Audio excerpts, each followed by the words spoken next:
Hey, it's Paul. Before we get started, we need to make sure that you, the listener, knows that we are not mental health professionals and not qualified to prescribe therapies or therapeutic advice. We are also not your gurus and have no aspirations in that direction. We are simply two people who are trying to feel better and do better in our lives, just like you. And now, on with the show.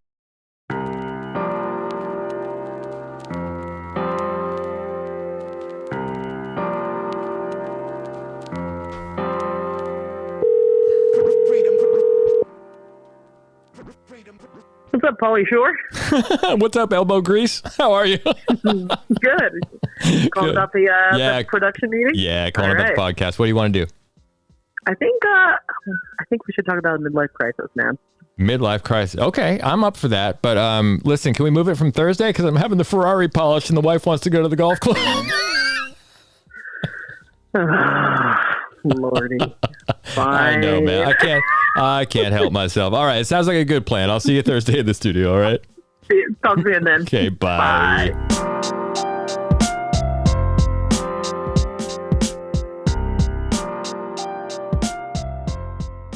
The midlife crisis. Most of us have one, and they usually aren't very pleasant. Questions of identity, career, mortality, finances, relationships, elder care, and the meaning of life all start to pile up pretty quickly after you hit the big 4-0. But does midlife have to be a crisis, or are there steps we can take to ease our way into our second act so we can be more engaged, more available, and more present, despite all the challenges we're facing? Today on the show, we're talking about the midlife crisis and what to expect as you move into and through your 40s and 50s. We'll talk about some common things that people experience in midlife and how they might manifest themselves. Then we'll lay out some strategies that we've used to give ourselves a softer landing into an age that, for most, seems to have little redeeming value. So if you're ready for takeoff, let's go.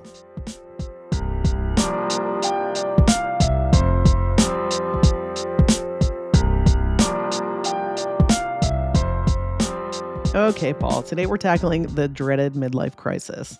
What made you want to choose this topic?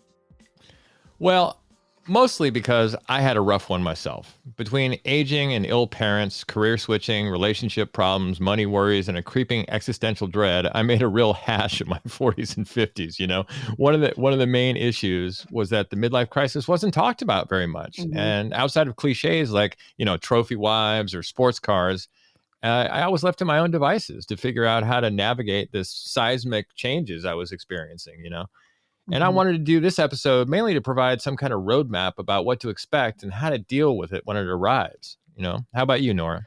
Yeah, I feel all that. Mine included, and I'm still in it. They included a massive health crisis, because go big or go home, right? Right. Pretty much slow dancing with my mortality, dead friends, ill and aging and dead parents. Stepping into the caregiving role, which was really tough, relationship issues, moving, job pivots, anxiety surrounding finances in the future, early onset menopause. That was another good time. All sorts of body issues, some depression and anxiety, just to name a few. You're making it sound good. You're making this sound great here. Can't wait for my 50s. Oh boy. I know. Let's get busy. Oh man, I know this era of life is renowned to usher in all sorts of heavy challenges, but navigating these amidst the backdrop of the pandemic, deeply divided political landscape, the rapid technology developments, the climate crisis. Well, we could all use some deep breathing into a paper bag and maybe some a proverbial stiff drink. So that'd be good to tackle it. Well put. That's a great thing to say. I think we should start today by maybe giving ourselves a pat on the back for not coming completely unglued in this weird time that we live in. No kidding. Our normal is not so normal these days, and we can start by acknowledging our willingness to just keep on trucking regardless. That's where we should start. But let's dig in. And let's talk about what we're calling the midlife squeeze first, which is basically a list of, heretofore unexperienced challenges that make midlife exponentially more difficult for some people. Right. Yeah. Yeah. In our earlier lives, a lot of us focus on achievement and career and whether to start a family and becoming financially stable. And then somewhere close to the 40th birthday, I would say for most people, we start to see some, and experience some unsettling changes. We got changes in our body, in our work, in our family, just to name a few. And then to begin, we've compiled a top 10 list of things to expect when you're expecting a midlife crisis. Should write that book. I know. So you're not blindsided by all the things that, that we were really, and you know that you're not alone at the very least. So, Paul, you want to take the first one? Sure. The first one I have here is identity questioning. So people may question their identity, purpose, and achievements, leading to feelings of confusion and uncertainty about who they are and what they want. Now, I'd say that I had an early onset of this one. With my dance career ended in my late 30s, it really threw me for a loop, man. I mean, I was so closely identified with what I did for a living. When it was no longer available to me, I didn't really know who I was, and that was a huge crisis for me. So having a big success in that one area too, it sort of magnetized my consciousness to that one thing, and it became a bigger part of my life than it probably should have been. And that part of me was like, dance was like a big old tree that was shading out the rest of the plants in the forest floor, and everybody else was just trying to get some sunlight, but I was just concentrating on that one thing. And now I'm much more aware of having a balanced ecosystem, as you'd put it, where parts of my life get some sun all the time. And have you had a similar experience to that one, Nora? Oh yeah. Okay. So when I was 24, I packed up and moved with one of my oldest and closest friends from Philly, the Philly area, to San Francisco. And I was there for almost 7 years and like really just built up this I had such an amazing time in my 20s in San Francisco. I was in a dance company. I mean, I met you, Paul. Yeah. You're part of this amazing community of dancers. San Francisco at the time was just like a magical place. It was like Blowing up. Oh, It was I mean, terrific. yeah, it was just like really everyone's like creative mindset and innovative. It was kind of like the early .com stuff. So Yeah. there was all sorts of fun, cool stuff to do. And so I had built this awesome life. And then my now husband, Kevin, and I had started dating long distance, and he would we were flying back and forth from Chicago to San Francisco like every month for 3.5 years. Yeah. And he was like, kept trying to get me to move to Chicago to like kind of just pursue this relationship, because we were serious. And, I was a lot of the times I was like, yeah, but I live in California. Have you seen California in February versus Chicago in February? Right. Come out here. Yeah. And I finally, like several years, like 3.5 years after our whole long distance, I bit the bullet and I decided to move to Chicago. And for the record, I would never really, I wouldn't do that for anyone, just anyone. Kevin's a special man. I call him the unicorn. And just because there are so many women that have made that decision and had it blown up in their face. And so, yeah. So I did that, but when I moved to Chicago, I identified as like the independent woman. And when I moved to Chicago, not by Kevin's fault or anyone's fault, but I kind of moved into his life and his friend group, and I was like Kevin's girlfriend, and so it was a rough go at that time, just because there were a lot of like road bumps and there was a lot of adjustment and there was a lot of identity, and I had to like find a new job, and I uprooted my life. And there were concessions in Kevin's life to cohabitate, but really I was the one that took the brunt of that. And I don't regret that I did that, but there were definitely some bumps on the way. And so I did end up carving, but it took me about like 2 years to really just like get some good footing, essentially. Yeah, that's what they say. It's about 2 years when you move to a new place, and moving is only second to like death of a family member, they say, and the amount of stress It's that it hard gives you when you do that. It's a very hard thing to do. And I had the same thing when I moved to North Carolina. The first 2 years were pretty rough. I mean, I had a few little friends here and there, and I was just trying to find my footing in a new area with new people, and having just like a really comfortable group of friends, like you said, in the Bay Area, and our business. It was a steep learning curve in the South at first, but like you, it worked out. After a couple of years, and things started really clicking together, and started to know a lot more people in town, and I came to really love North Carolina, and I grew so much from that experience. So all right. Lots of growth with those moves, for sure. Lots of growth with moves, for sure. All right, let's move on. What do you want to take the next one here? Yeah, sure. We've got career reevaluation. Yeah. I only laugh because I've had so many careers. Same. Yeah. Same. Yeah. Individuals may reassess their career choices, feeling unfulfilled or desiring a change in their professional life. On a monthly basis. Oh, yeah. Like, what have I done? Yeah. After I had moved to Chicago, I worked for years at this absolutely insane, very demanding job. Like the work environment was, I mean, I still have friends that want me to write a book about it because it was like, it's kind of hilariously insane. Like, it would have been like The Office, but with dogs. And I worked for my boss who became a mentor and a friend of mine, but he also had his like fair share of eccentric shit, to say the least. So in retrospect, I'll say that I stayed on that job too long. And I tend to do that. I tend to I stay on sometimes too long in work environments. But I think at that time I didn't really see a clear way out. And anyway, also around that time is Kevin's job, his prior job just was becoming a sinking ship. Like all the signs were showing like he should leave. And so he left his role there and he had started a startup with 3 other of his peers. And it just ended up like turning into years, like probably about 8 years of just like working 24/7 all the time for both of us. And, he was really like, it was month by month of like worrying about funding and, if like they were going to meet payroll and all this other stuff because it's Boy, all I know on that them. dance. Yeah, it's tough. Yeah. So that was really tough. And like, I was working full time as well. And not all the responsibilities, but a lot of the responsibilities of like the day-to-day house management stuff kind of fell on my shoulders because he didn't have the capacity or the bandwidth to do any of that. So, Right. yeah, but it just, it was a slog for a while. And, it was, we got through it and, we kind of partnered up and held tight through it. But it's, generally it left us burnt out and exhausted. Yeah, that stuff can wreck you, man. Ugh. I have changed jobs a lot in my life, but I think in my case, it has more to do with sort of a general restlessness and than it does a midlife crisis. But the roots are the same in a way, right? I've always wanted to try a lot of different stuff in my life, a lot of different paths in life and career.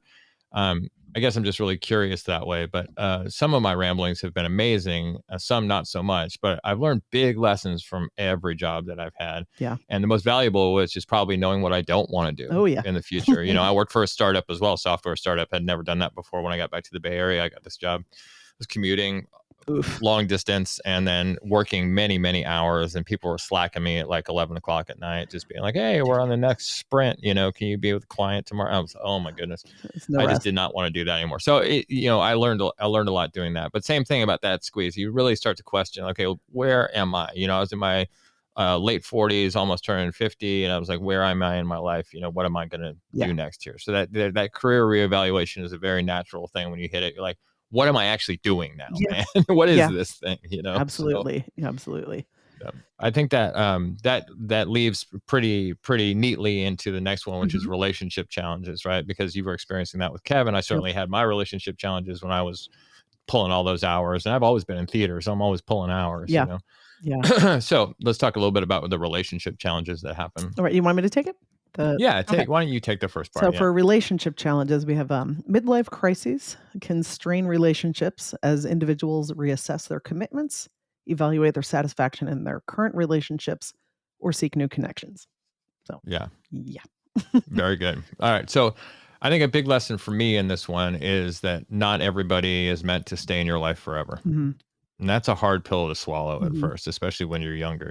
People evolve, they reevaluate, and they reorganize their lives as they get older.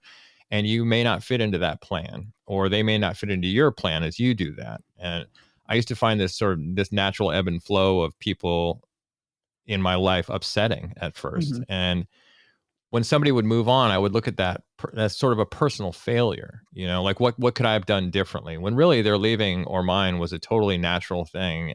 And if I would have had the tools at the time to be able to not only let them go, but to wish them well, I think I would have been a lot less harsh on myself and maybe on some of the people who I thought, quote unquote, left.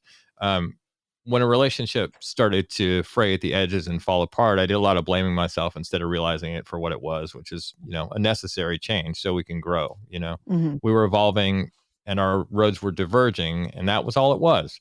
It was just that we didn't want the same thing anymore, and that's sad. It's really sad, but it's okay because you have to one of the things about midlife is you have to get really good at letting go of things. Yeah, no, absolutely. Yeah, this reminds me, I have a good friend who turned me on to, I think he's an artist and a writer. His name is Austin Kleon, and he's written a few books. Um, and one of the things like he does is he does these like kind of draws like these, it's almost like an infographic. He's got a great way of like drawing these like these little infographics to get across like points, that he has. And there was one she was telling me about where he wrote down like three things, and it was family, career, and friends.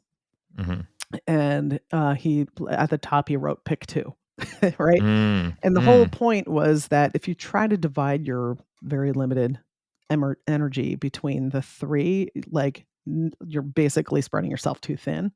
And that one of, pick two of those to put your energy towards, and one's just going to have to like take a back seat essentially. And I really thought about that because I was like, oh, is that true? Does that feel like a personal truth? And I'll say is like, it does feel like a personal truth. And I know like my priorities have often been putting my energy towards like my friendships and my family. Whereas like career and jobs just become like a necessary thing for me quite often because I've never felt like the putting the energy into a career for me, and this, I don't speak for everyone. I just feel like the value in my life really comes from my relationships and those connections. Yeah, I think my 25-year-old self would disagree with you here, but my 56-year-old self is right there with you. Exactly. I love meaningful work. Like I love doing like this podcast is very meaningful to me. A lot of my stuff I've done in my careers, my other careers, is meaningful to me.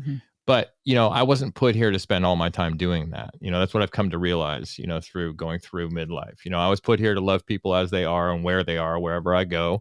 And that has guided me better than anything else, right? Than making a career choice of this or that, or, whatever it is. It's just, I pick family and friends as well. Yeah. Family and friends and everybody I meet pretty much Right. is what I'm into in there. I think too with that stuff is like those things can change, those priorities can change, like the two that if you've been focused on your career for a long time and your family, and you're feeling like, well, my career isn't really all that anymore, and you want to focus more on your friendships and your family, you can always do that. Yeah. I mean, it totally changed for me. I was completely career oriented, and then my relationship, and then family was the third. I was sort of estranged from my loved ones for a number of years. So that was definitely, and then that all flipped. It really flipped when I came back to take care of my dad when he was. Yeah, I got that. Priorities really change, at the end of one of your parents' life. For sure. Speaking of, do you want to move on? Speaking of that, yes, mortality awareness. Let's do the next one. So the realization of mortality can trigger existential thoughts and concerns about the future, leading to anxiety and a sense of urgency to make significant life changes. You think? This one's so silly. I mean, it's so silly when you read it, right? Of course it does. So, yes, you know about this, Nora. Don't I? All right. Yeah. Ooh, don't I know all about this? Talk about it.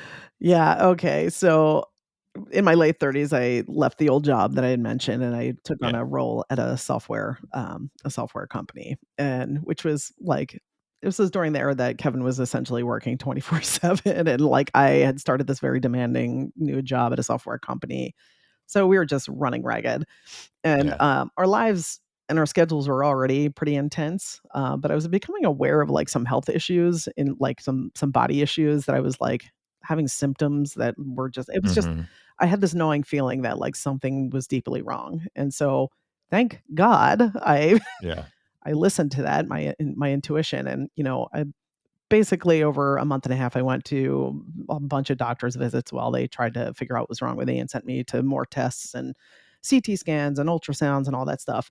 But it was getting scarier and scarier as like each appointment, ended. Anyway, thankfully, I had an amazing medical team because of the health insurance of where I was at that company. So there's a little silver lining in that.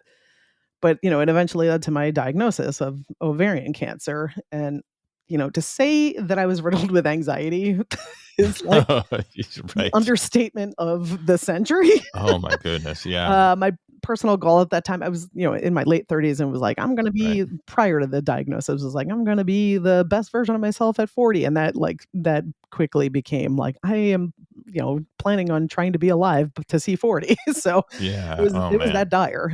That's a shift. It was a massive shift. It was a massive shift. Yeah. So, and I know I mention the cancer diagnosis a lot, but it is like, so it has informed my life, and it's really like led the path of like making me a lot more intentional.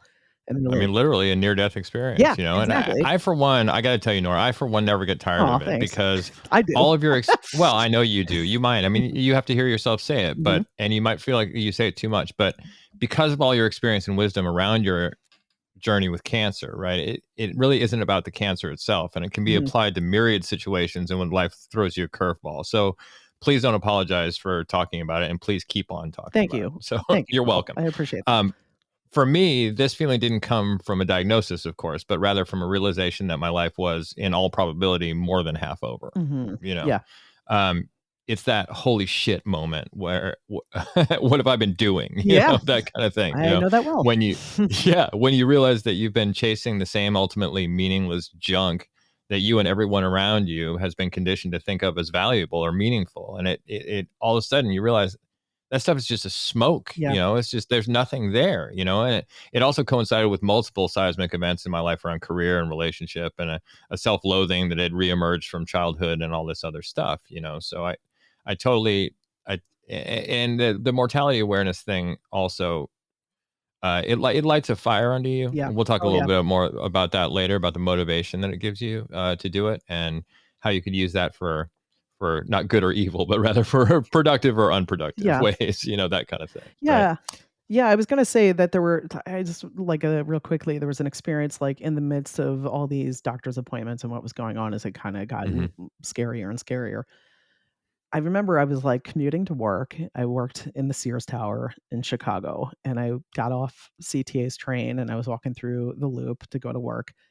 And all of this was on the forefront of my mind. And at the time, I wasn't really saying anything to anyone because I didn't really have any actual information for them, Right, And so this was like kind of like me just like humming with massive anxiety, trying to go through my day to day and acting like nothing was going on.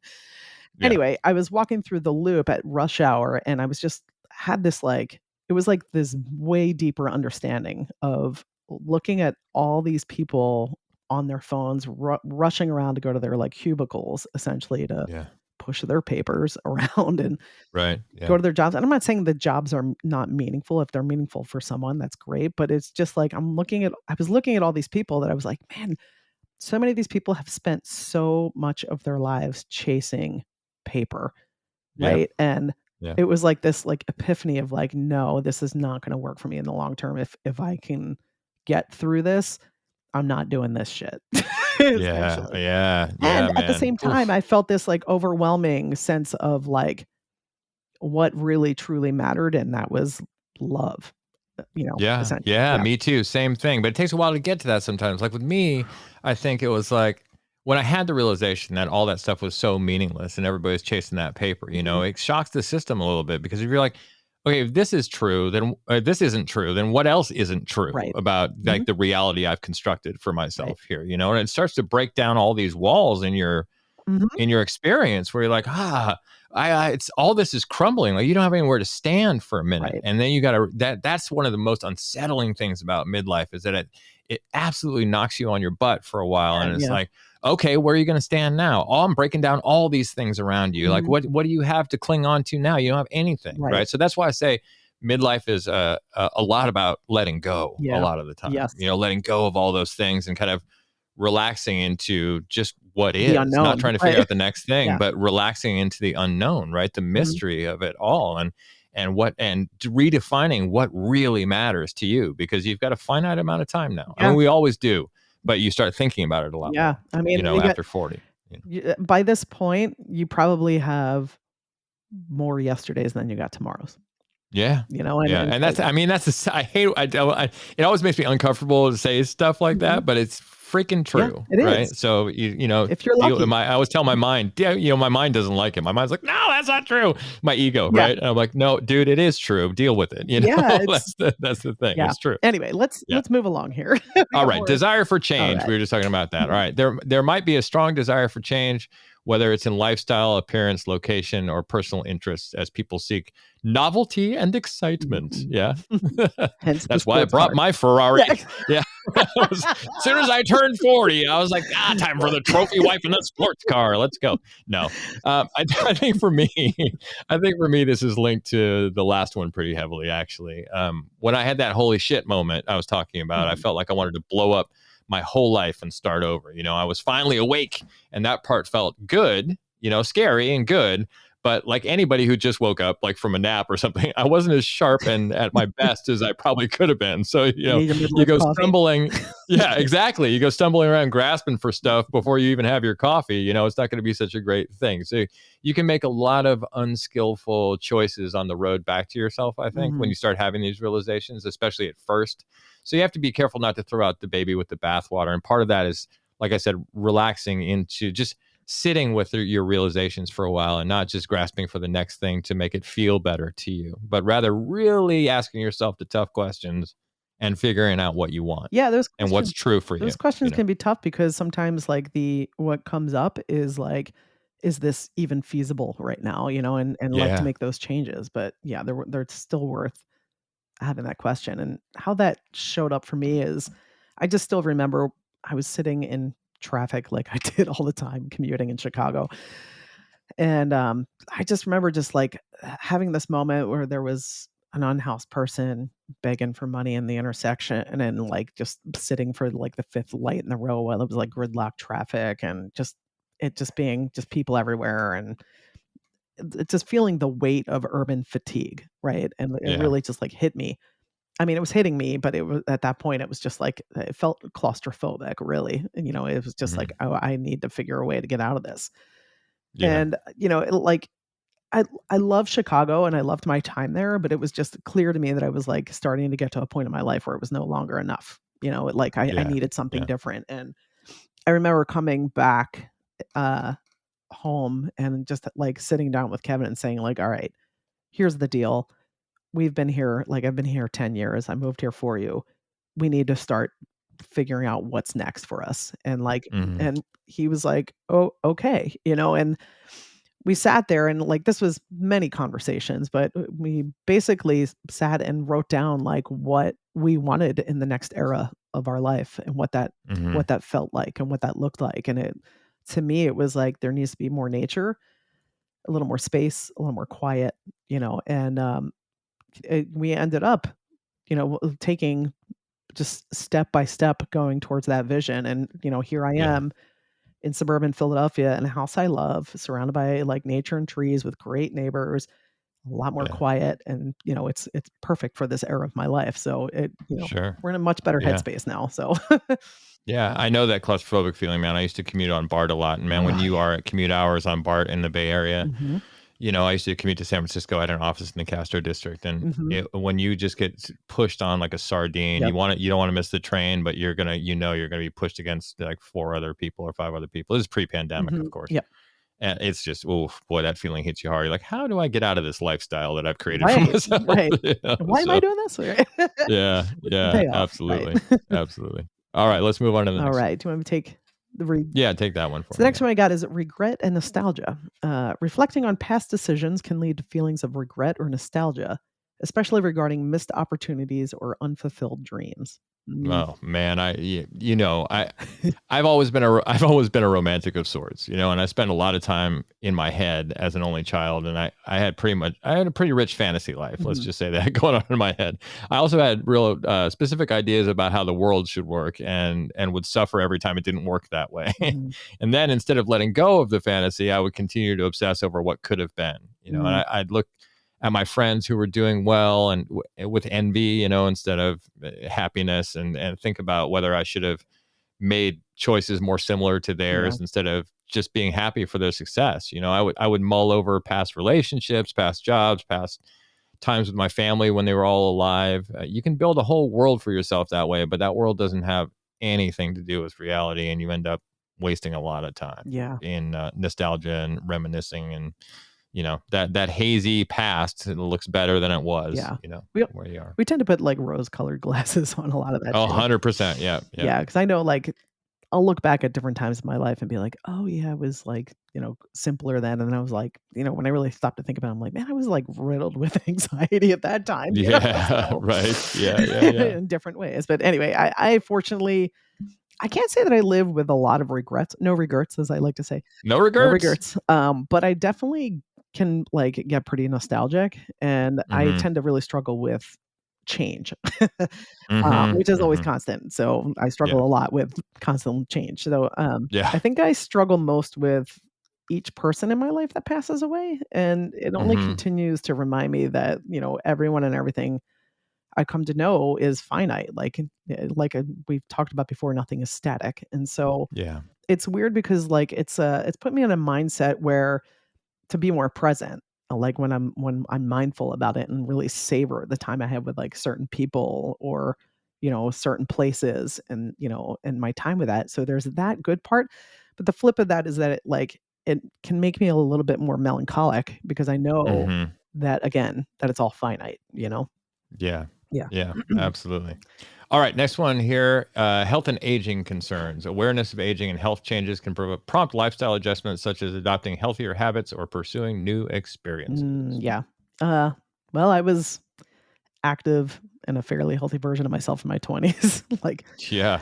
man, I Yeah. look back on pictures and I'm like, you were an idiot. You didn't think you were enough then. And like, I know, dude. I do that. I do that God, too, though. And, go back at pictures of both of us, and neither of us felt we were I enough then. know. And Yeah.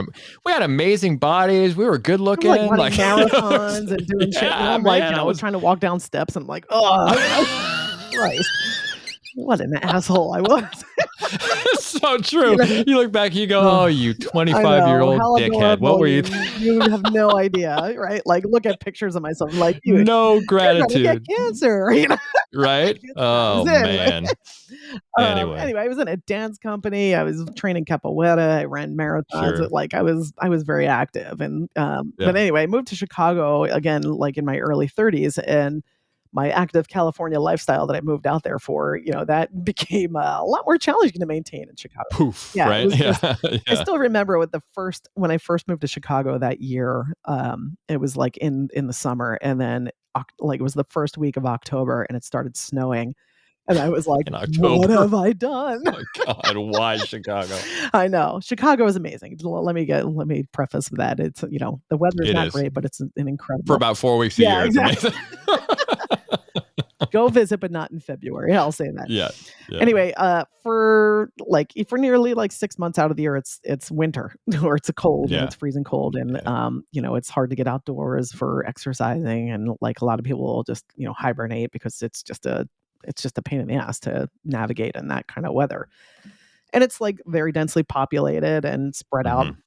like way bigger than San Francisco is, and commuting is like at least 3 times the amount of time and effort, and it's just like Sure. Yeah. it can be Yeah. a slog, again, the urban fatigue. And the Chicago food scene is incredible. It's absolutely incredible, but it doesn't Yeah. always include like seasonal veg and fruit like Mm-hmm. California can, produce. So there's like all these differences that I had to navigate. And anyway, couple that with like the amount of my friends who are working all the time to like build their Mm-hmm. careers, and I was spending a lot of my time navigating my life kind of solo. Mm-hmm. Anyway, like post diagnosis, like I moved and I got more intentional about my diet and exercising because it's crucial for my life, my longevity. But because of chemo and like the heavy steroids I was on for that, I had gained like over 40 pounds in a month and a half. It was just like Wow. such a like insane rapid change in my body that I really had Yeah. no control over, just like because I was ill. And I'm at a higher risk for like a litany of other diseases, and like including like secondary cancers and osteoporosis and heart disease because of chemo. Yeah. And I live with neuropathy and a bit of arthritis and joint pain and all that stuff. But I'm nowhere near as spry as I was in my 20s and 30s. Hmm. But I adjust my exercise routines like to accommodate my needs. Like I might not be running Sure. marathons, but I can go swim, and so Yeah. and weightlifting has become like and daily walks have become like a essentials in my Hmm. day to Yeah. day. But it's Yeah. taken me years to like climb out of that dark pit that cancer and chemo put me in. But I've been seeing the light with like my compounded daily habits, and I'm a Yeah. lot kinder to myself these days. And I focus on what my body can do now and not what it can no longer do, because Yeah. that'll make me spiral. So try to focus on the strength and longevity and endurance, and not my weight. Yeah, that's the smart thing, Mhm. man. I had the same experience when I moved to Durham. I was in the best shape of my life, man. Like you say, I mean, you look at pictures of us in 2004, and like we're hot, man. you know, I think we're hot. Wow. I do I me. don't know that I ever Anyway, thought I was hot, but, but there you go. Yeah. oh no, man. Anyway. I mean, I look at those. I mean, everybody was Yeah, they we were were like so young 20s. You then. were Yeah. just like Yeah, yeah, yeah, yeah. anyway. Yeah. Amazing, amazing. Anyway, but the summer heat in the South and the winter Mm, cold, it's not that cold in the winter, but man, it's cold there's a enough. couple months where it's in the 30s, Mhm, and who wants to go outside and exercise during that? I mean, while I was there over 8 years, I gained 80 pounds, mhm, like 10 pounds a year. mhm. And I was the heaviest I'd ever been. Like 250 is too heavy for me. Like 175 to 185 is where I've always tried to land in there. But I had super demanding jobs, and Mhm. and it was even harder for me because I was an overweight kid. So to gain that weight back, the other kids call me over a ton Ugh, instead of Overton. good Which is times. still, I'd love to say that still doesn't sting today, but I remember it. Yeah, But, yeah. it was a particularly low point for me though to gain all that weight back, Mhm. and to have the puffy face again and all that stuff. And then when I moved to Massachusetts, I had 24-hour access to a gym there, and I went vegan at the same time. So I turned around all of that. And I lost enough to get back to my target weight, and now I make sure that I walk a lot. I do calisthenics and stretching, and that seems to be enough. Mhm. As with everything, I think balance is the key Yeah. here. If you love being in the gym for 4 hours a day, go forth and lift weights. But if you're doing it out of some misguided attempt to regain your youth and magically return to your mid 20s, you may want to reflect Yeah. on that and adjust your routine Yeah. to something more sensible for Also, who you are at your age. I just wanna also say that, like, a perfect body is one that keeps you alive and gets you through life, Yeah, right? absolutely. It's Yep. not like Yep. whatever the new trend of, like It's not the six it's pack. not It's that it not the and, like, that's constantly changing, like, what was quote, unquote, "a yeah. perfect body" in the '90s was, like, a size double zero, and, like, Kate Moss, like, Right. heroin chic, and then it turned it's always changing, like, "Oh, now you gotta look like Yep. Beyonce or Kim Kardashian," or like, whatever, just Yeah, I remember when small butts were the yeah. thing that were popular. I Sir mean, that's Mix-a-Lot not came happening along and, anymore. like Exactly. There you go. Blew it exactly, up. it's just It all it changes. always And is we changing. we ever talked about gut health in the Yeah, 90s. I'm sorry, but it just didn't I know. happen, right? Probiotics wasn't even a word, at that point. Anyway, let's move Yeah. it on. All right. Financial worries, concerns about financial stability, retirement planning, or achieving financial goals can contribute to stress during a midlife crisis. Mhm. Yeah, I remember the Yep. surprise on my mother-in-law's face when she asked Kevin and I about our pension, and we laughed.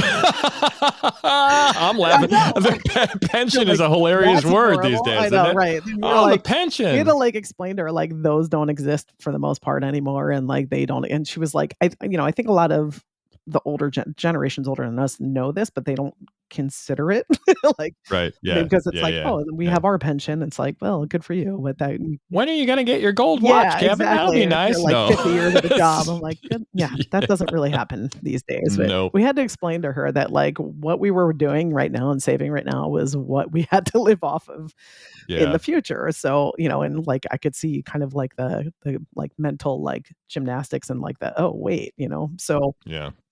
here's the thing, if you live in the US, if you're listening, it means, like, many of us are not born into generational wealth, and we don't really Hmm. not everyone has, like, a strong financial safety net.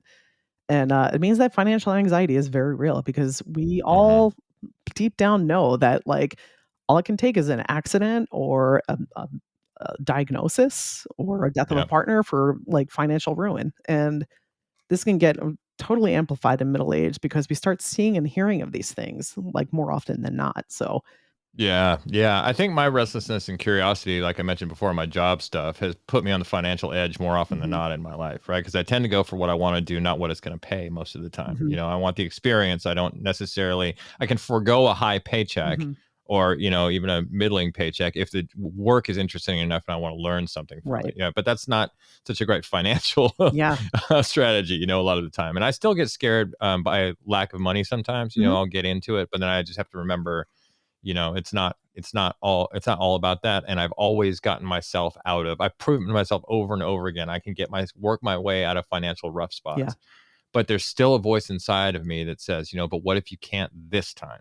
Mm-hmm. And that voice gets louder as you get older, I think, because the tools you used to get out of binds when you were younger start to disappear, right? The things that are very marketable, like your energy, your physical strength, your speed. Like I can't really do manual labor jobs anymore because my shoulder, my general, I'm fit, but there's a lot of things on my body that sort of don't work the way they used to. Yeah, we're not 20. Yeah. Exactly. So you're not, I'm not going to be doing warehouse jobs probably with this body right now. Also, there's like the very real, like in different industries of like at this age, you start to get like, you start to see just aged out out of industries, right? Like, yeah. Like so many people in the tech industry are in that position right now, where it's just like, yeah. People who are around when the internet started are like, sorry, we got a 20-year-old who works for a lot less. You got to, we're gonna see. Yeah. It's incredible, man. It's incredible.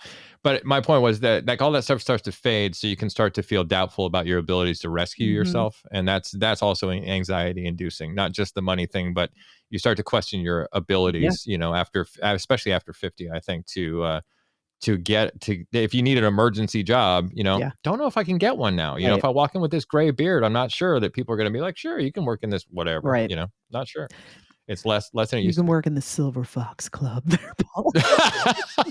I own the silver, but no, I'm just kidding. Okay, let's move on. Right. Existential questioning. Individuals may grapple with existential questions about the meaning of life, their values, spirituality, and their place in the world. What do you say? Oh, yeah. I used to, I say used to and still do, but not as much anymore, but run my mind in, circles, basically, is to chase my mind's tail with the internal question of like, what am I supposed to be doing with myself? And what are the gifts that I have to offer? And I realized now that I was looking through the wrong lens in that case. And these questions wouldn't necessarily be answered through my job or my career path.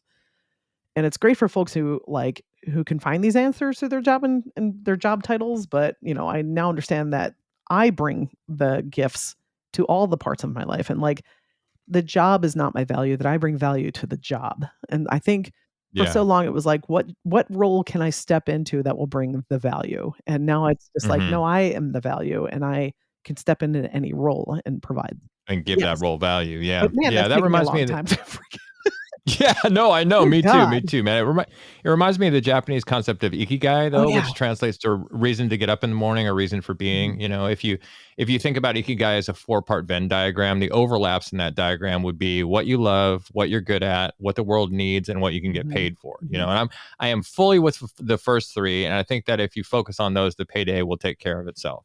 So I sort of go for the first 3, and then if I'm doing those 3 right, and there's going to be a payday to it. And I don't really focus on what you can get paid for thing. I think you can get paid for anything if you bring your energy and your love and your creativity to a project. Yeah, and I think too is like the other thing is for so many jobs and job titles and roles like that is just like your willingness and your ability to learn quickly. Yeah, and showing up. Yeah, totally. Right, like showing up is like 98% of it, and then like just getting in there and being like, how do I do this? Someone like teach me and like let me try it. And yeah. Also, attitude trumps experience all the 100%. time. And also just go listen to our fear of failure episode. Yeah, for sure. Yeah, yes, please. There you go. Anyway, okay, let's move on. The next one is seeking meaning and fulfillment amidst the crisis. Many people seek deeper meaning, personal growth, and a sense of fulfillment in their lives, often through introspection and self-discovery. Yeah, this was all part and parcel with the awakening I was talking about before. By 45, I realized that I had really let my spiritual life seriously languish as I was carried along by the flow of everyday things, and even for the first few years after I went about trying to reconnect to that part of myself as though it was another goal to be achieved, and that was the old mindset trying to be applied to a new thing that I was experiencing, or trying to recreate something. Instead of the consistent, goalless practice that I have now. I sit now and meditate because I love sitting. I don't sit to become enlightened anymore. And like I still had that sort of achievement thing happening with it. Like spirituality is not an achievement, but we tend to like face it like everything else we do, like a challenge. I'm going to meditate until I levitate or whatever it is. And it's just it doesn't work that way. This stuff comes in waves, I think, and there's a lot of trial and error, and everybody goes about the stuff in their own way. But I think being patient with yourself and the process and taking time to reflect on what is and isn't working goes a long way toward lessening those trials and errors I was talking about. Yeah, it's like that whole achievement. I mean, it's so hardwired into us, especially in the States. And it's like Oh that, yeah. like, I'm going to beat you to Nirvana, Yeah. I'm going to beat you to Nirvana. I love that one. Anyway, I'm going to crush you on the way to enlightenment. Let's dunk go. on you. Dude, I crushed my meditation this morning. Yeah. Oh, I don't ever say I that. know. Good God. Yeah. So anyway, I know, that saying there are no atheists in a foxhole. Yeah, I absolutely. acutely understand that now. Yeah. Again, going back to the chemo days, when I was in chemo, I was desperate to anchor to something that felt larger than me, and that Yeah. explained death to me in a way that it didn't feel absolutely terrifying. And Mm-hmm. I was raised in Catholicism, Mm-hmm. but I was like too fraught with a lot of anger issues I've had with like my different issues with the Catholic Church, and it's a complicated relationship. Let me just say that much. But Yeah. I started exploring different ways of practicing what felt innately spiritual to me, and finding a lot more inner peace and awe and wonder, and in particular in nature. And I had also at that time started meditating daily because I just needed something to anchor to. And then I went on a trip to the backcountry of Yosemite for about a week. It was like completely off the grid with like a group of women, and it was hard because like you're sitting on the ground for a week, like no chairs, like Mm-hmm. you're basically in survival mode of like cooking all the food, and like it's like that little group, like society group that's all taking care of each other. But Yeah. it was hard, but I felt more whole than I have in many, many years. Started to feel whole again. I started reading books on spirituality and death, and kind of diving into that. And then a lot of Mm. the wisdom of these books felt like a flashlight for me in the dark as I like ventured out of the darkness of like the trauma of cancer. And so I lean now. My mindset is like, if it feels healthy and it feels healing, then I lean Yeah. into that at this point. Yeah. Yeah. I mean, same for me. Searching for that thing that doesn't make death terrifying. Mhm, I've done quite a few psychedelics now, mhm, and that has really helped. What I've seen on those trips is, we have a psychedelic mhm. episode, I don't know, 8 or 9, something Yep. like that. But you should go back and listen to that if you want to know what that Altered experience was states, it's like. called. And Mhm. Altered states, it's called. You bet. So so let's move on to some more solution Yeah. oriented stuff, or more tactic oriented stuff. Yeah. So we've got right here, it's getting through a midlife crisis in a healthy way involves self awareness, resilience, and proactive steps towards positive change. And here are some strategies that people often find helpful. Yay. Yeah. And I'll say this, like, you might find yourself drowning in the shitstorm that is middle age. Yeah. Paul maybe not be able to say diarrhea, but anyway, it's a shitstorm. It can be very much so. Yeah. And how do you build a boat and throw in a poncho and navigate out of it while the storm kind of lashes around you? It's going to take Yeah. some resilience. It's going to take some community and a whole lot of courage. But here are some of the ways we have been steering that boat towards like a sunnier horizon. So the first one, you want to take that, Paul? All right. Sure. It's self-reflection Mhm. is the first one. Taking time for introspection. It can help you, it can help individuals gain clarity around their values, goals, and areas of dissatisfaction. And journaling, meditation, and talking with a therapist can facilitate this process. So, self-reflection for me it's different than just thinking about Mhm. yourself. We all think about ourselves obsessively, and very little of that is That's called self-reflection. narcissism. Uh, that's called yeah. Well, it's called I don't know. I mean, we're all narcissists at one level or another, right? But I find it easiest and the most productive to ask myself questions to get out of Yeah. that sort of me thing, right? So, and they're about me too, but it takes you out of that sort of obsessive thing, and you start asking these bigger questions. It activates something else in you. So the questions I often ask myself are: what do I want? How do I feel? What's my responsibility in what's ever happening right now? Like whatever's manifesting in my life, like what's my responsibility Mhm. there?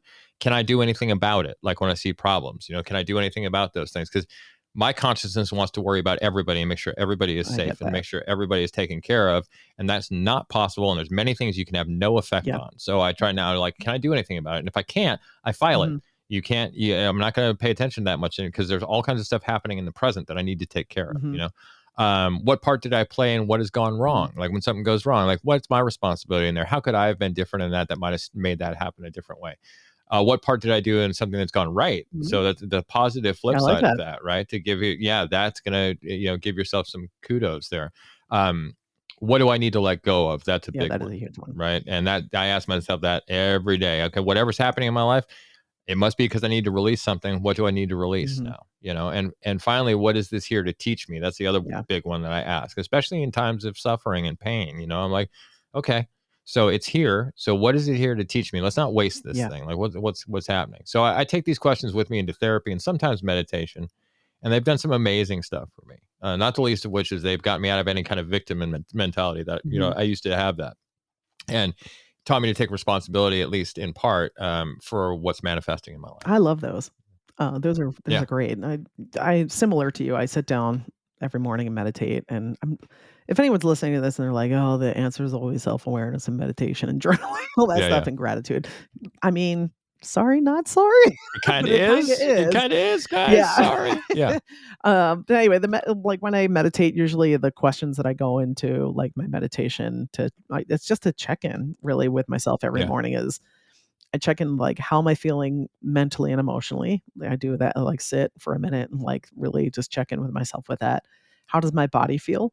Um, and that's like, again, to take note of any changes that I need to be aware of. How do I want to feel throughout the day? Is another one. Like, what's the intention of how I feel? Like, what do I want? Like, what's the energy I want to bring and what I want to cultivate? What do I need in order to cultivate that feeling? And what can I tell myself to feel more empowered in my day? Is usually those are like the top ones. So I think that's an equally good list to what I listed there. I'm going to add some of those to my list probably. Steal away. It's all about the questions, right? I mean, asking yourself the right questions. That's the thing. I agree. Should we move on to the next one? Yeah. All right. We got seeking support. Building a strong support network of friends, family, or support groups can provide emotional support, validation, and different perspectives during challenging times. Right.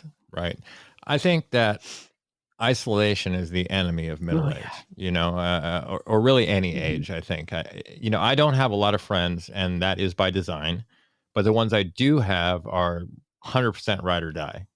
Most of them have done the personal work and understand what I'm talking about in a way that people who haven't done the personal work don't.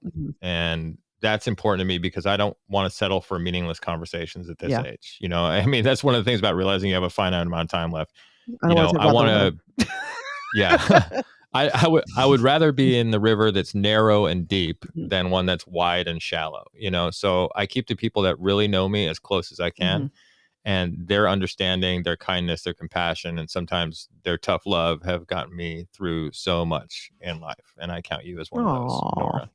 I think a lot of, as a footnote to that, though, I think a lot of people have too many friends. That it might sound weird, but hear me out here. If you've got 20 friends and 4 of them are the type of people who can find a problem for every solution, and then 3 of them have a victim mentality, and then 2 of them are always canceling, and 1 of them has to be the center of attention everywhere you go, I'd say you actually have 10 friends and 10 iffy acquaintances that you should probably cut loose, right? Because you are the sum of the people you hang out with. That is absolutely true, I think.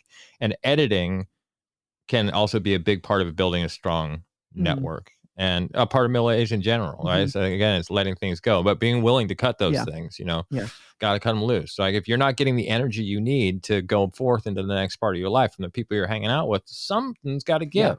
Unless you want to stay in that stasis, because if they're energy vampires or something like that, taking all that energy, you don't stand a chance against them. Yeah, I get that. I'll say, banking off the isolation stuff, I feel like at this age, I'm noticing a lot more people that I know that are tending to isolate themselves more.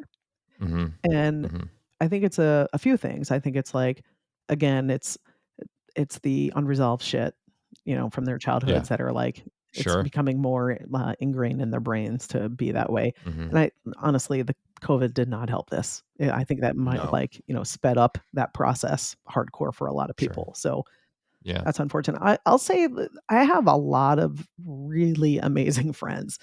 And I do. And they're all people that I connect with. And it's like, they're all people that it's not, we maintain the friendships with checking in and whatnot. But I have a lot of people in my life that I'm so grateful for that, like, I know that if shit went down, I could call them and they would do whatever they could to help me, and vice versa. And I have tried to be, I try to show up as the friend that I want to have. And so that like pays off in dividends for me, you know, and I don't just do it for me. It's because I genuinely enjoy and love these people in my life. And they are spread out all over the world. And my time and energy is limited. So I want to hang out with those people. So if you're coming into my life and you are an energy vampire, you're not like, I'll be cool, like we'll be cool, but you're not going to get my time and energy at this point. Like You're not gonna if you're last. not Yeah. if you're not just handling your shit, essentially. Yeah. So that's where I fall Sure. on that scale. I think you can have a lot of friends. But again, like if you want new people to come into your life, you have to be very picky about that, I guess. Like, Yeah. Anyway, I just don't have the energy for a big group I like get that. it. But this, by the way, this episode is dedicated to Nora's friend group, everybody. The most caring, intelligent, and undeniably sexy Correct. beasts to ever walk the earth. You know, I mean, Nora, I don't know all your friends, but I'm assuming they're all like me. So, Very humble. Yeah. yeah, humble, sexy, intelligent, caring, undeniable. Anyway, let's get off of that and move on. All right, Shall we? I'll move on. Okay, here we go. Professional guidance. All right. Consulting with a therapist, counselor, or life coach can offer valuable insights, coping strategies, and goal setting techniques to navigate the crisis constructively.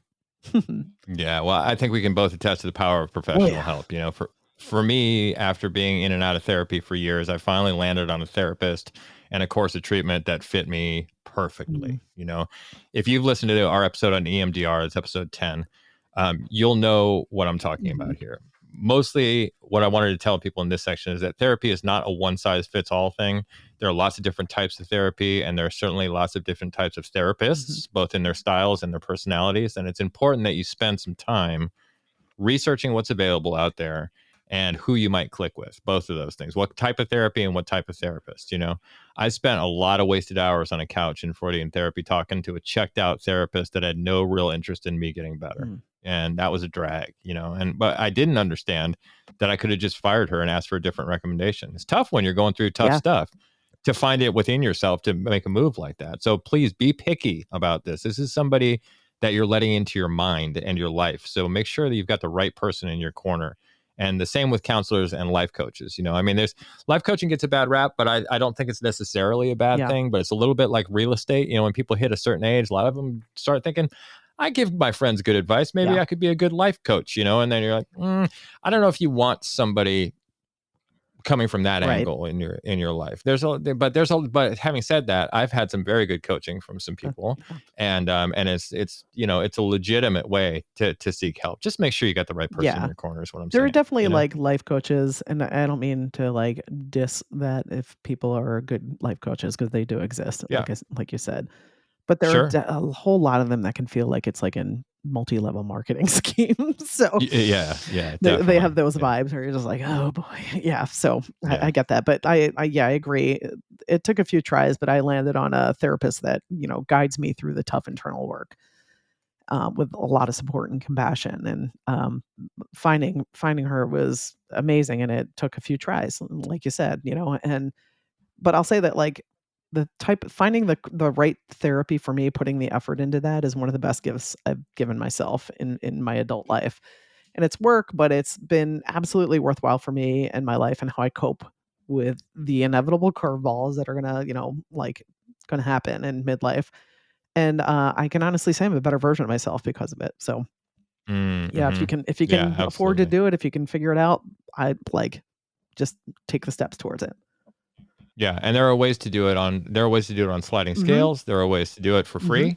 If you work with an intern, again, listen to our EMDR episode. My therapist Regina is our guest on that episode, and she gives some really good tips about how if you can't afford therapy, what you can do. Yeah. Okay, and there's lots of information on the internet about that too. All right, let's move on to the next one. Exploring interests, engaging in new hobbies, activities, or learning experiences can bring excitement, fulfillment, and a sense of purpose, helping to counteract feelings of stagnation or dissatisfaction. Yeah, I like that sense of purpose thing, along with the activities. You know, lifelong learning is just in my DNA, man. I just have always been just so curious, and midlife crisis or not, I've always found things that interest me. And then I found ways, and this speaks to the sense of purpose thing, about being of service inside those things. So doing activities with others is great, but being of service to the activity is actually better because it releases oxytocin and helps your overall mental health. You know, when we ran our weekly dance in San Francisco, we had lots of volunteers that did things like running the front desk and making sure the water was always full and stuff like that. And they all love to dance, but in volunteering to go above and beyond the dance floor, it gave them a real stake in the success of the night. And they loved that part of it. They were always beaming when they were doing that. And these are, menial and sometimes boring jobs. So they're like, I'm part of this thing, it's useful, and it's like, right?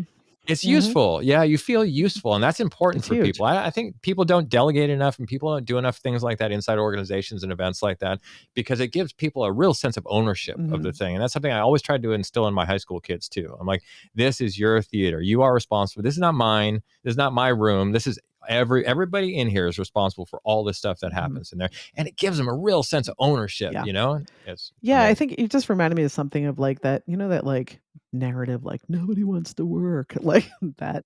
Yeah. It's not that no one wants to work. It's that people want to feel useful.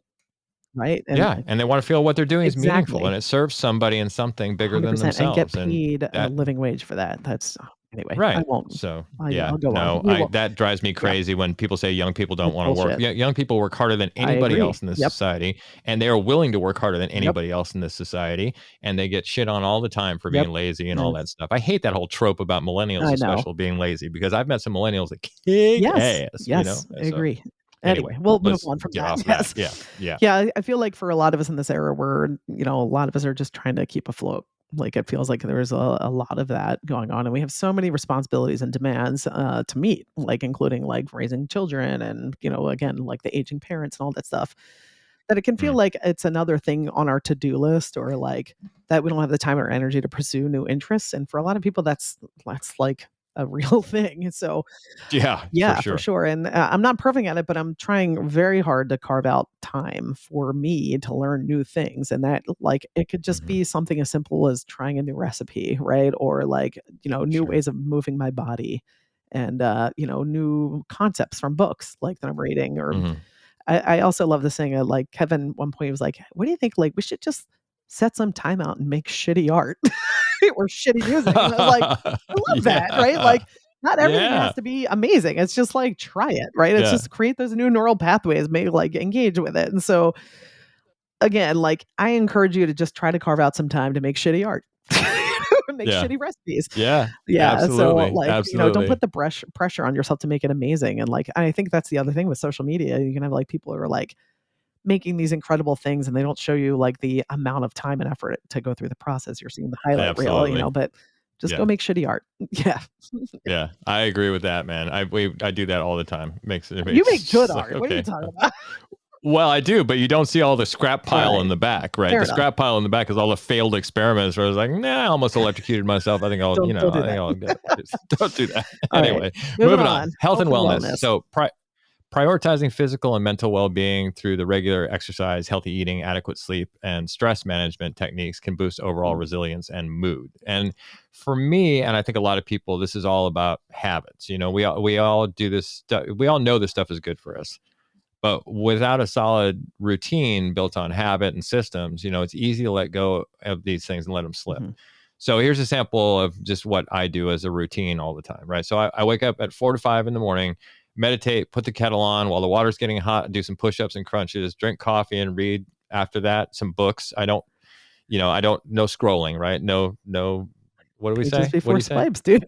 Pages before swipes, right? That's it. Yeah. Well, I forget sometimes. I still do it. I just forget you're saying about it. Then I take my first walk of the day with the dog, do some work, second coffee, more push-ups and crunches, lunch, second walk of the day, more work, stretching, last walk of the day, dinner, and then I play board games for a couple hours, and then I'm asleep by 10:15. And that you're smiling right now, Nora. I know it sounds like overly regimented, Drill right? Sergeant Overton over here. But listen. I know myself, and I am a lazy bastard, right? So I need to give myself as little leeway as possible when it comes to getting out of anything on my list. And I'm not recommending this level of regimentation for everybody. I mean, please, I know it's insane. I know it's insane. But A lot of the time I'm not excited about doing things like push-ups, but I'm even less excited about having boobs, so I do the push-ups, luckily the habit is strong enough to overcome the resistance. And one thing I've learned is that I can be a pretty highly disciplined person despite what my high school teachers thought about me. and that's a pretty cool thing to know. I have That's a pretty cool thing to know. You can do that. You were not excited about having your own boobs.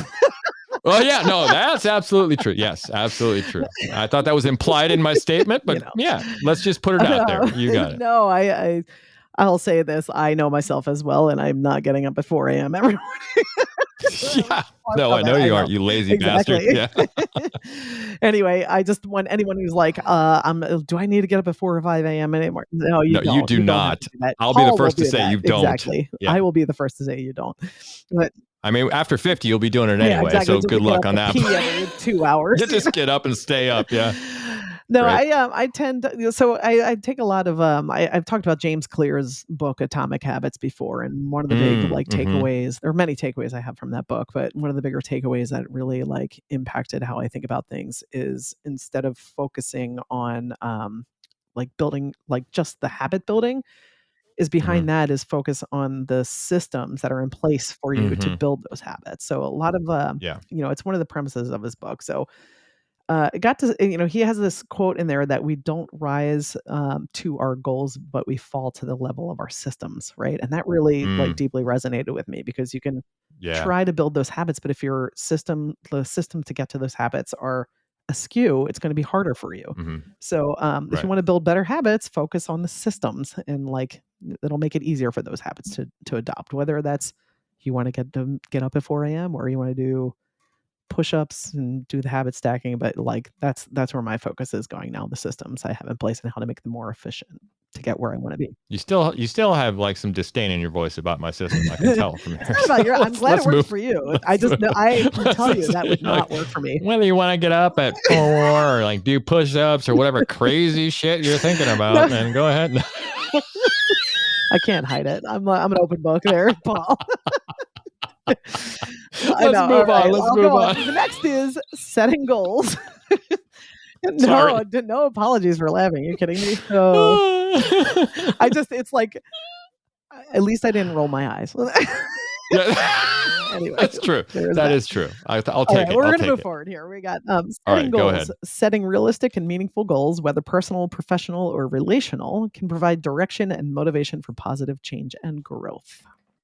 Yeah, I have a weird relationship with goals, man. On one hand, I see the usefulness, and I've certainly done some things that required a big goal to be set, and there's a lot to be said for that. But a lot of time I see people obsessing over their goals to the exclusion of the rest of their life. Like I was talking about, it's the tree that shades out the rest of the forest floor and doesn't let any other plants get light in there.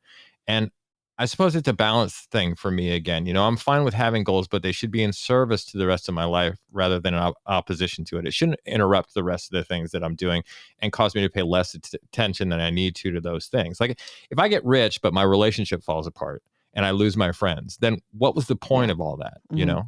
And I'm much more into a set it and forget it attitude, where I will set a big goal. I'll figure out all the small steps that I'll need to get me there. Then I'll forget about that goal. And then I'll find as much joy as I can in going about and executing all the little steps that I found out. Goals take me out of the present moment, but the tasks, the little steps, they're all right here, right now. And so that keeps me more balanced, I think, and more in the present and more able to pay attention to the other crucial parts of my life that need attention. Right. Yeah. I think instead of focusing on achieving goals, I shifted my mindset several years back to writing vision, like a vision of how I wanted to feel and where I wanted to be in my life rather than what I wanted to achieve. And I have some friends that turned me on to that. That was a great way for them to open a business that they started. Anyway.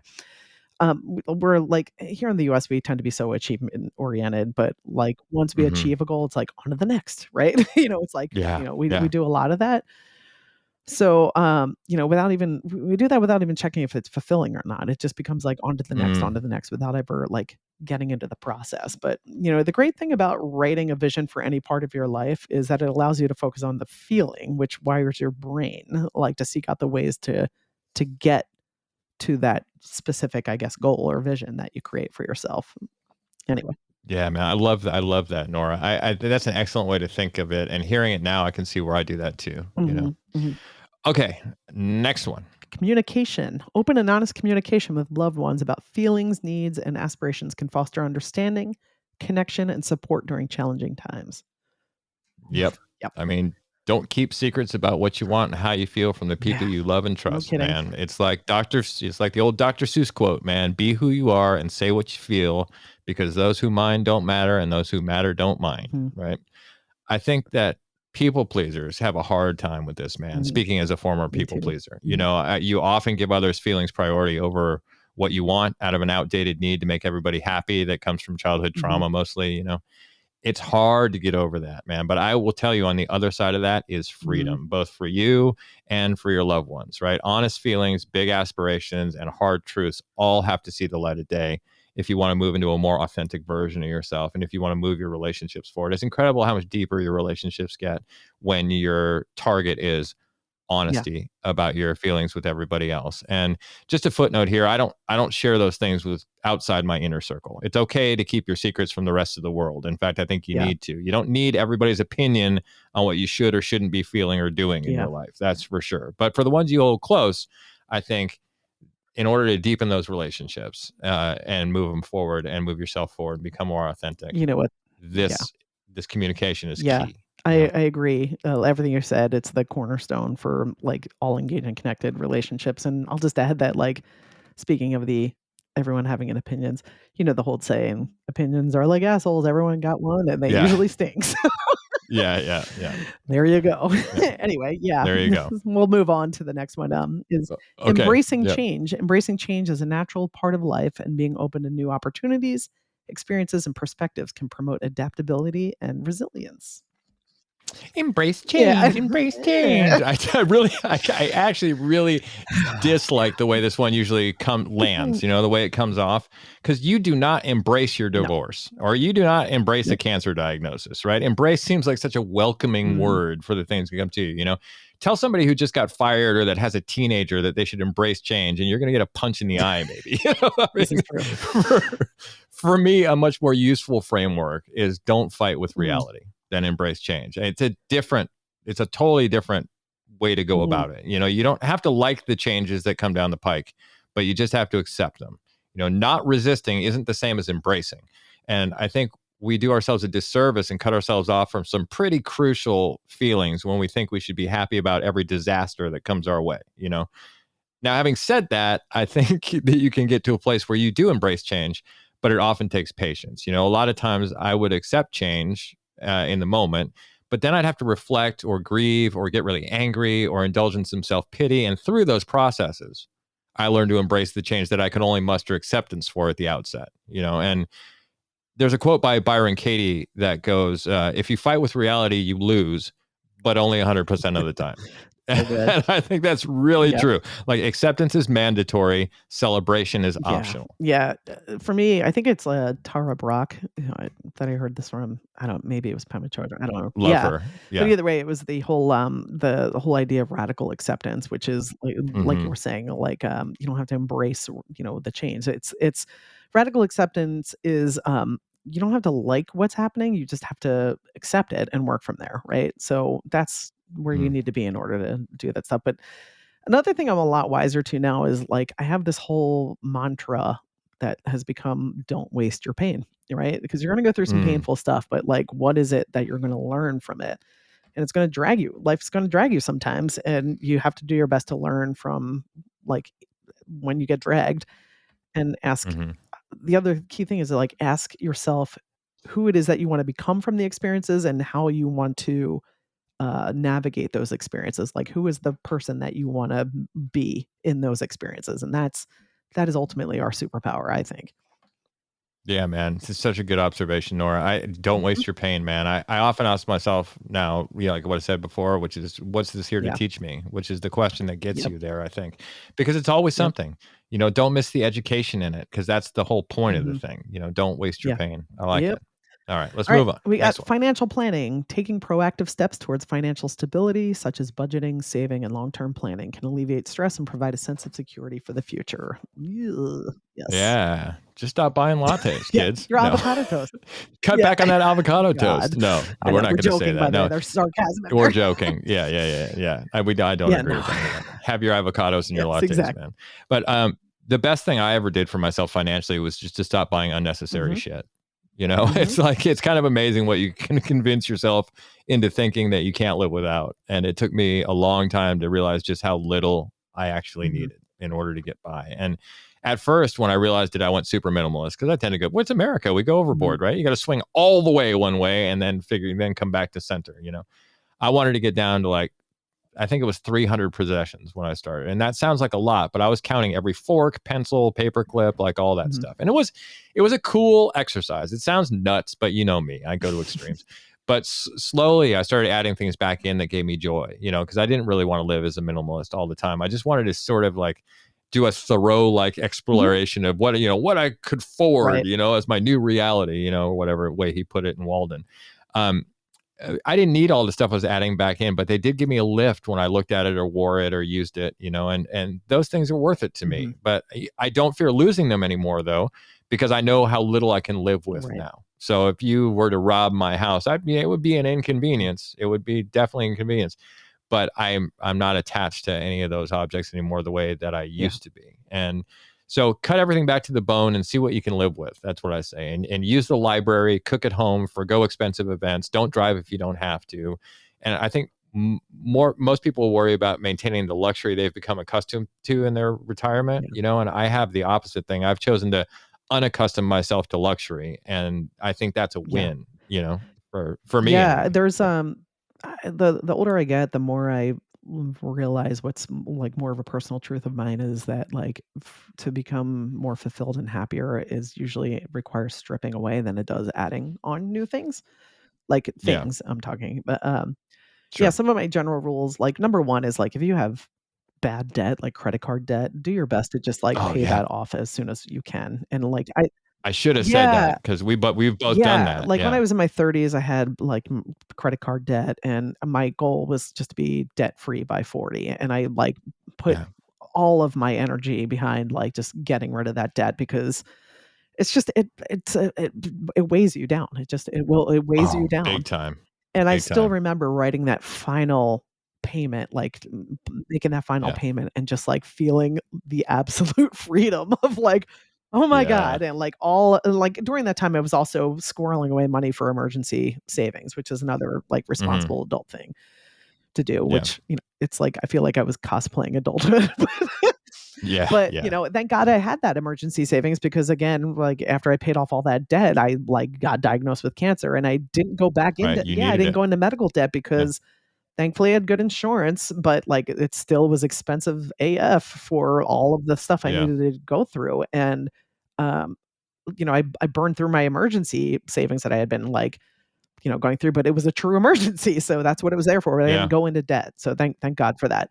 But one of my general rules of thumb is to wait 24 hours before like I purchase something that I think I want. And like 95% of the time I forget about it the next day. And it's like, I didn't need it. I didn't really want it. The other is like anything I'm buying. A lot of times I think is like, is it going to make my life, how's it going to improve my life? Number one, is it going to make it more functional or more efficient? Is that something I like need, or is it going to add beauty? You know, and those if it's no to both of those things, then it's usually like, okay, hard pass. Like that's, you know, a lot of my disposable income now goes to experiences over things. I'd rather have experiences, you know, than collect things. Yeah, absolutely. All right, last one here. Cultivating gratitude. Here we go again with the gratitude. Oh boy. Practicing gratitude and focusing on the positive aspects of life can enhance resilience, perspective, and overall well-being during difficult times. Yeah. Did we save the best for last, Nora? Maybe. Right? Look, we know that we've talked a lot about gratitude and that you may even be sick of hearing about gratitude, but there's some really good neuroscience around this, right? As Nora said in the last episode, what fires together wires together. And she didn't make it up. That was somebody else who made it up. She just said it. Okay. And by practicing gratitude, you're forming new neural pathways that help you to look for more instances of things to be grateful for in the world. And it's like compound interest. You know, the more deposits you make in the gratitude bank, the more your return is compounded by your brain. And it might seem like magic, but that is actually how it works. Yeah. And I also want to just like say, instead of just listing off gratitude, like, oh, I'm grateful for the trees and the sun, like each one, in order to get those new neural pathways to like wire that way, Mhm. you have to sit and feel it. Feel Yes, it. like Yeah, you that's the gotta key. feel You it. have to Yeah. feel it. You have to like sit with it and go, oh, like, how does like I feel that? So that's the only thing I'm going to add to the gratitude practice. That's what it's got. I mean, it should be called a gratitude Yeah. meditation, not so much a practice, I think, most of the time, because that's really what it is. You take it in and you embody it, and then that actually starts to wire everything Yeah. together. Yeah. All right, Nora, we have done it again. It's time to bring this in for one of our famously concise landings. What are the key takeaways for you I in this think episode? the bigger takeaways that I can say, what hasn't already just to truncate it, is like, hold on tight through this era.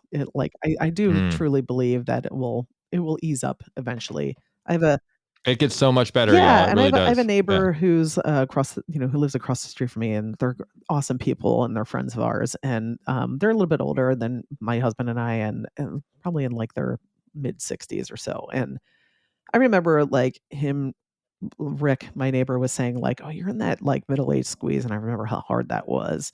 And it was like he was like, it gets easier. So that gave me a lot of hope. Thanks, Rick, if you're listening. Yeah. But I would say hold on tight, lean into your community, and if you don't have a community, then like start like showing up for people however you can, for friends and family.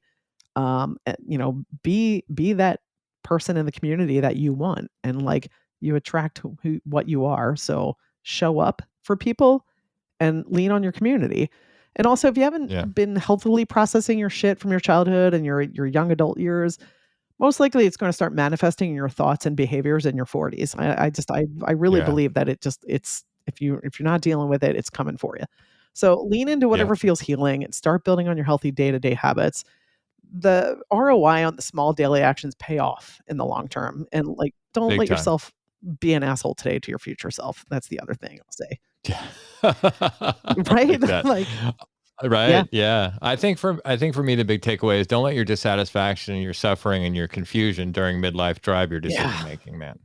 I mean, be aware that what you're going through is natural. It's a rite of passage. And on the other side, things get a lot better. Like we said, that is if you engage with your midlife crisis in a curious and productive way. So slow down, get in touch with your feelings, ask yourself questions, big questions, seek help and deal with your trauma, and don't blow your life up all at once, right? You're going to be okay.